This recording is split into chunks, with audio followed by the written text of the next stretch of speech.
மக்கள் தொகை மக்கள் தொகை என்பது ஒரு நாட்டின் பகுதியில் வாழும் ஒட்டுமொத்த மக்களின் எண்ணிக்கையாகும். 2011 சுமார் 1210 மில்லியன் மக்கள் தொகை கொண்ட இந்தியா உலக மக்கள் தொகையில் 17.5% பங்கை கொண்டுள்ளது. 2024 படி இது உலகின் முதல் மிகப்பெரிய நாடாக உள்ளது. மக்கள் தொகை கூறுகள். பாலின விகிதம். பாலின விகிதம் என்பது மொத்த மக்கள் தொகையில் ஆண் பெண் இருபாலருக்கிடையே காணப்படும் விகிதாச்சாரமாகும்.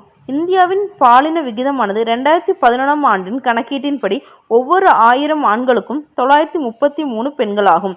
இந்தியாவின் மிக அதிக பாலின விகிதத்தை கொண்டுள்ள மாநிலம் கேரளா.